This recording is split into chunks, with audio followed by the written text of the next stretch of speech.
I was literally getting divorced. Which is a great time to get on stage. You know what I mean? Yeah. Though? I'm like these kids are like in college and I'm getting divorced. I'm like, I have to do something about this. I'm Claire Parker. And I'm Ashley Hamilton. Welcome to Memoir Practice.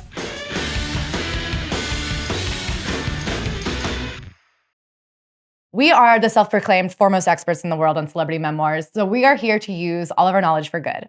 We are here to make sure the next generation of memoirists writes good memoirs so that we don't have to deal with any more bad memoirs. We are concerned citizens, avid readers, and we are here to blow the whistles on bad books. So without further ado, welcome our guest, Kareem Rahma. Hi. Welcome. Thank you. If you were to describe your life in a sentence, what would you say? An unexpected journey, a tale of dumb luck and stupid ambition. Wow. I'm hooked. Would you read it? I'm hooked already. I can't wait to get into it. I can't wait to find out if it is dumb luck or stupid ambition. So going back to your earliest memory, where are we starting this book? What's happening chapter 1?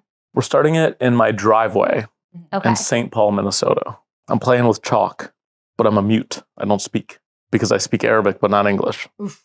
I was never a proper mute. I was simply ESL. And in St. Paul, Minnesota. in St. Paul, in a suburb, in a cul-de-sac. Let's get specific. Let's write that this feels book. like a metaphor ripe. Why? Because, you know, it's I'm like the end of the road. Oh, but it was the beginning. Right. Yeah, you. Oh, I would start thinking metaphors. these are cul-de-sac, metaphors. These are write it metaphors. down. And I'm surrounded by little blonde boys. But I'm not speaking. They're speaking. They're speaking a lot of gibberish.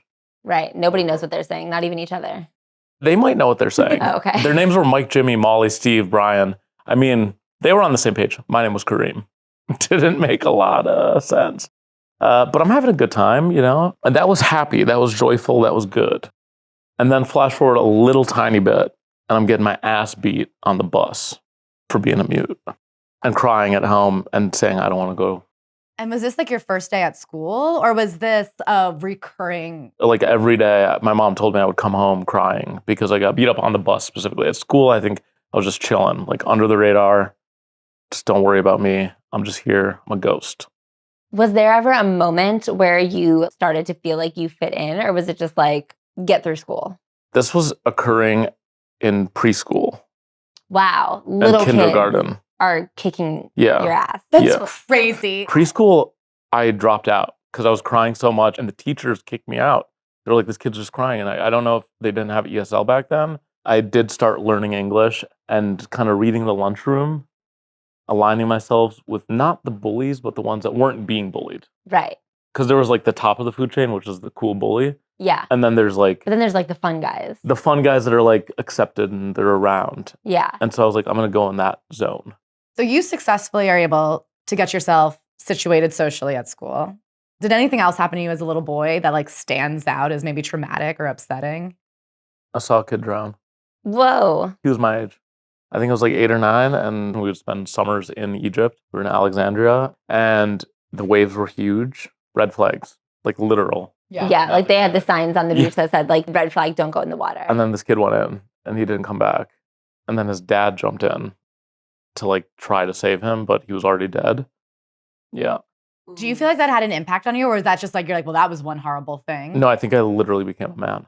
You like from that day on, you knew about death? Yeah, I or- was like, I literally saw a kid my own age die.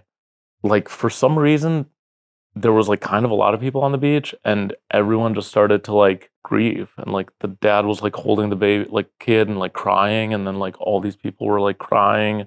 And I think about it all the time still. Yeah, I mean, that's horrible. And I have this weird thing now as an adult. I have this like desire to save a drowning child.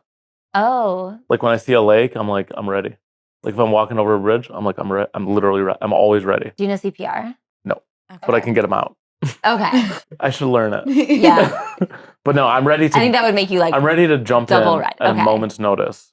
That's the kind of thing that doesn't play well in a book. It's very Lena Dunham, I hope I get an abortion one day. Wait, which part? It would almost be better if no one ever drowned. What about the no, the I drowning? think you can talk about the kid and you can talk about the way it affected you. I don't know that I would be like, and I if hope I anyone get- ever does try to drown in my presence, good luck, bitch. that doesn't play you well can't. in the book. If I read that, I would go. That's a hero. This guy's a great guy. It feels like you're like claiming heroism before you've achieved the heroic act. Wait till you read my memoir. Yeah, maybe we wait on the memoir until you get to save By somebody. the time I'm 70. Oh, because can I say that's a full circle moment when you do save someone from drowning? Yeah. And if you write the memoir after that, and you can say, when I was 8, I saw a kid drown and there was nothing I could do to save him. And then decades later, Because you thought you became a man then, but you had to become a real man. in Yeah. order to really save someone. Now, okay, and this real is talk, a book the memoir's that we not are. coming until I'm old. Right. Yeah. I'm going to So be old and wrinkly. be walking by some dangerous, choppy waters. I'm doing it every day. Yeah, Hudson great. River. On the way here. Watch your ass. On the way here, I took a swim. I swam over. You're growing up in St. Paul. You're figuring out the social dynamic. What were your high school years like? They were pretty good. I maintained my position in the hierarchy of like not being cool, but not being uncool, not being bullied, but was a social butterfly. Where I lacked was after school activities. No sports. I was like, this is never going to happen. I'm not very athletic. I gave up very early. Interesting. So early on, you were like pruning and hedging the bets. Yeah, I was like, I'm not going to ever be a star athlete ever. So you're like a real practical Yeah. sense of what you should be doing. And where did that land you? What did you do with your time? When I was 14, I started working 20 hours a week at McDonald's Oh, That's a wow. lot of time. from 3 p.m. to 7 p.m. Right after school. School was out at 2:30. And then I would go to work, had the weekends off. Unless I was picking up shifts on the weekend, which I eventually did, like in the summer. You became a real workaholic. I was a workaholic. ambitious. I literally was a workaholic. This is the ambition. And my mom was like, don't do it. So at 14, I started saving for a car. Wow. Oh, wow. And I bought one on my 16th birthday. 1998 Dodge Neon Purple. Sweet 16 yourself. I was sick as hell. So you were always a hustler. You're always working hard.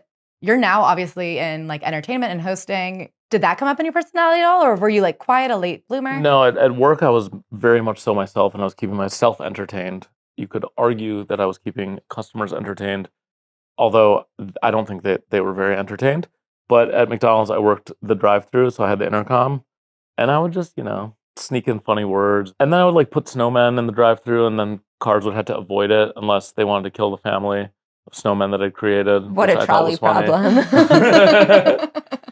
I was rich at that time. Yeah, I was I mean, making it sounds like a lambskin everything. $5.05 an hour. But back then, eggs were and what? 20 hours a week. Yeah, back then eggs were $1.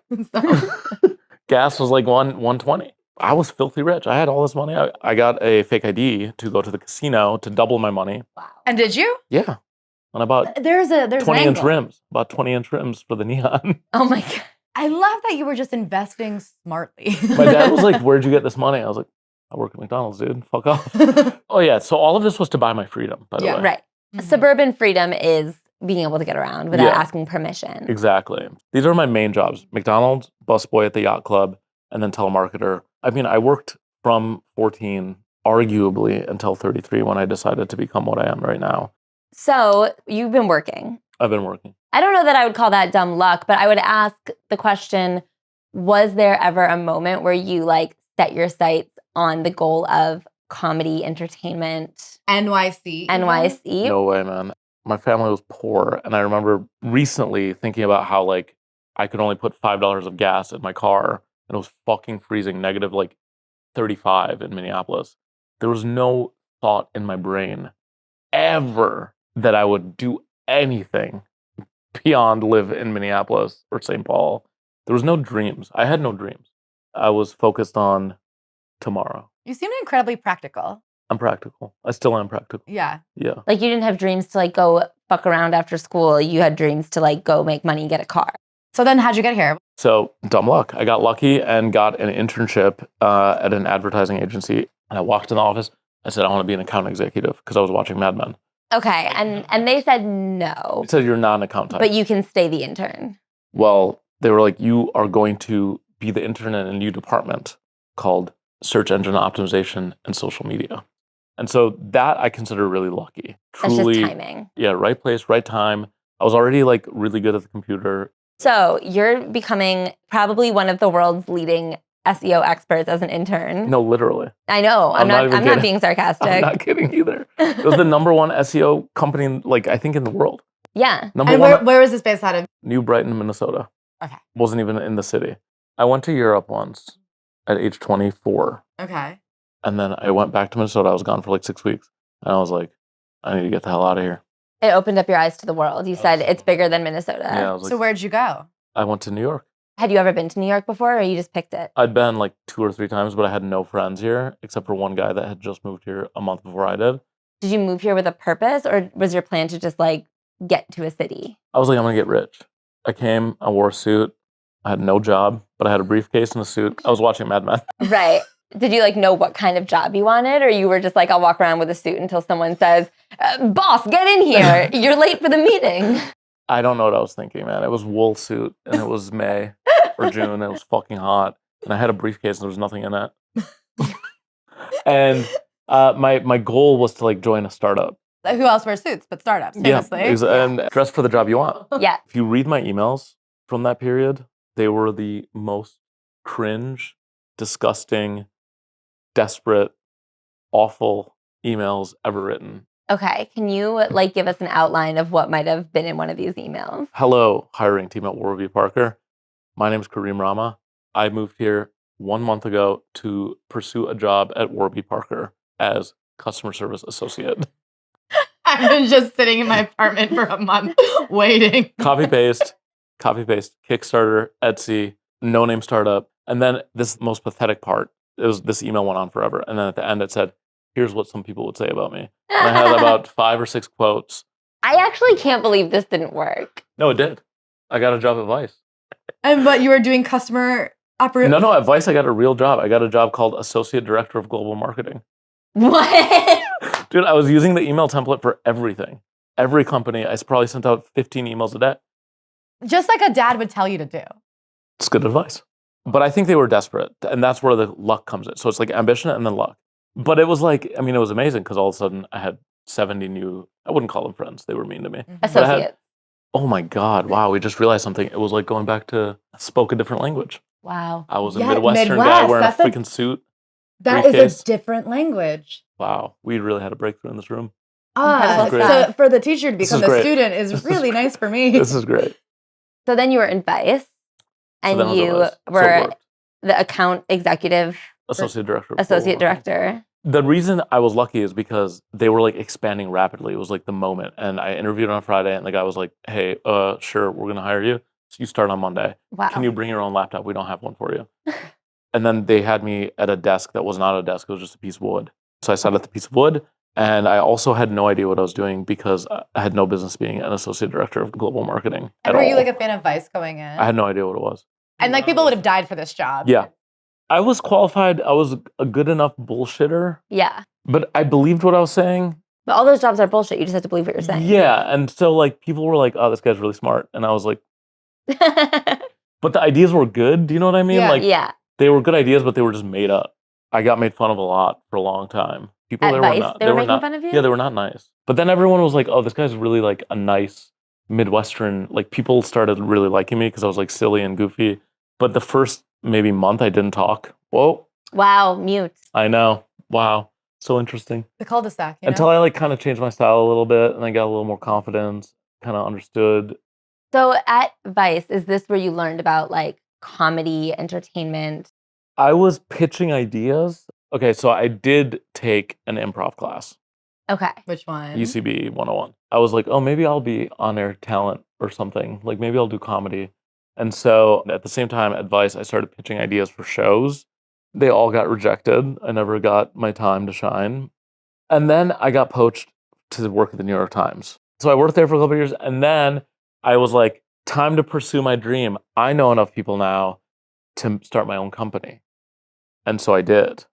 And I did that for 5 years. What was the company? It was a mix of Vice and Vox, news entertainment network. And then I had a midlife crisis. I was also married at the time to another person that's not my current person.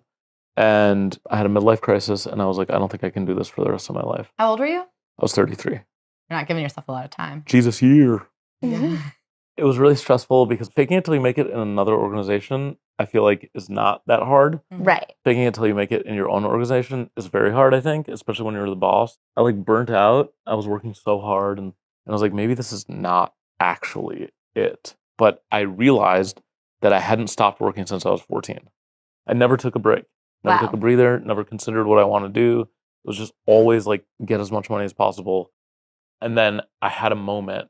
What I did was I like threw myself into UCB. It's a mental breakdown if I've ever heard one. And then and then in 2018 or 2019, I did 102, 103, 104, and then I did sketch 101, 102, 103, 104, and then I switched and went to Brooklyn Comedy Collective and did stand-up 101, 102. I literally was like, I'm getting a master's degree in comedy. This time, though, I was like, I'm going to do this. There's no other choice. I threw myself into it 100%, and I was like, this is what I'm going to do. Like, I'm a professional comedian today, starting today. Wow. Yeah. In the same way that you decided to define yourself as a global account executive associate. Also, they defined me as that. Right. But you said I'm going to move to New York and I'm just going to have whatever title responds to my email. Say it. Global Associates Director of Marketing and Accounts. Why can't you say it? I'm not even going to correct you this time. No. I don't know what I said that's wrong. But I mean, I failed for a long time. Not as long as most, I'll say. Yeah. Like, I am aware of that. But I also, in my mind, was like, I'm 33. That's old for someone to start. Yeah. That's very old. Like, these kids are like 22, 18. They don't need sleep. At that point, I was like getting tired. I was literally getting divorced. Which is a great time to get on stage. You know what I mean? Yeah. Though? I'm like these kids are like in college and I'm getting divorced. I'm like, I have to do something about this. I can't be the old loser in the room. That's really sad and pathetic. And no one's ever going to take me seriously if I say I'm an aspiring comedian. But I was also aware I'm going to jam 10 years of work into 5, which is why I went so hard in all the classes, which is why I like built a studio in my kitchen out of cardboard and like started launching shows. They failed and they failed and they failed and they failed and they kept failing. And then eventually I got better and better and better. I did stand up. I produced a show.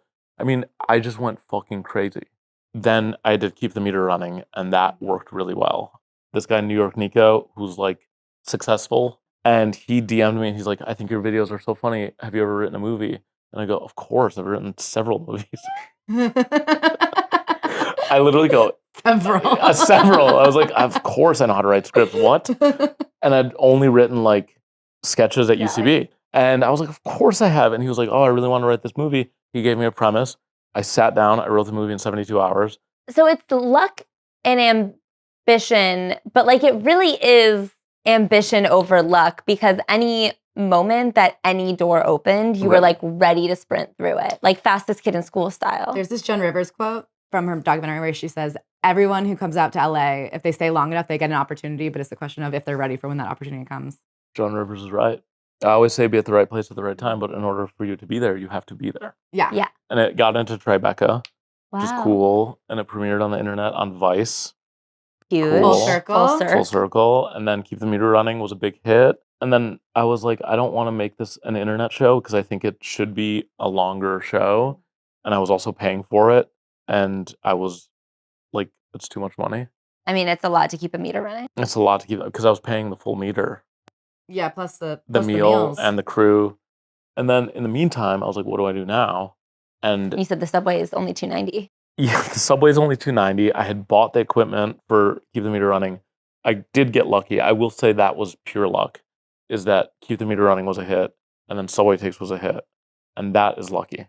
But it's also You know, not that's lucky, lucky. in that when you're practicing and getting better at making stuff, You spent churning 10 out years content. learning how to put stuff online, and then you spent years figuring out how to make content.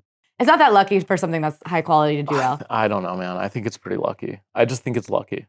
Because I had 8 failures and then 1 hit, and I was like, cool, that's what I should expect. Mhm. Yeah. Like, I'm going to have like 8 more failures, and I'll probably have a hit again.